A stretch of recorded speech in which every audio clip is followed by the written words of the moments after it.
BPL নিলামের আগে লিটন দাসের ৫৭ রানের ইনিংস, পারভেজ হোসেন ইমনের ৪৩ রানের উপর ভর করে আইরিশদের বিপক্ষে দারুণ এক জয়ের সিরিজ সমতায় ফিরল। অন্যদিকে সহজ সমীকরণ কঠিন বানিয়ে জিতা ম্যাচ হেরে যাওয়া যেন অভ্যাসে পরিণত হচ্ছে বাংলাদেশের।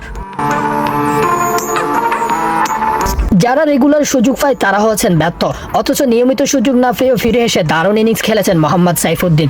সবসময় ব্যাট হাতে নেমে খেলার সুযোগ না থাকলেও অনেকদিন পর নেমে দলের প্রয়োজনের সময় গুরুত্বপূর্ণ রান করে জয়ের বড় অবদান রাখেন। এই তো সতীর্থরা সাইফুদ্দিনের এই লড়াকু ইনিংসের প্রশংসা করেছেন শেখ মেহেদী হাসান মিরাজ। সাইফুদ্দিনের এমন ইনিংসের প্রশংসা করে লিটন দাস জয়ের পরে সাইফুদ্দিনকে বিশাল ধন্যবাদ।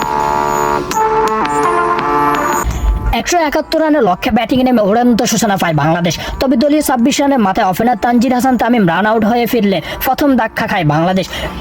বিদায়ের আগে ১০ বলে ৭ রান করে এই বাঁহাতি ব্যাটার।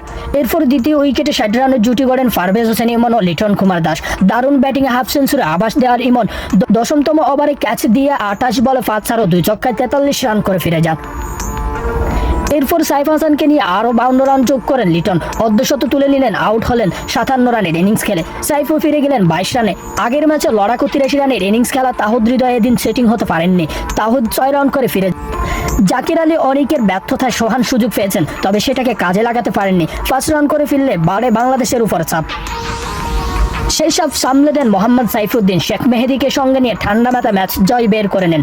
মাত্র ৭ বলে ১৭ রানে অপরাজিত থেকে দলকে জয়ের বন্দরে পৌঁছে দেন এই পেস অলরাউন্ডার। মেহেদী হাসানের ব্যাট থেকে আসেন ৩ বলে ৬ রানের।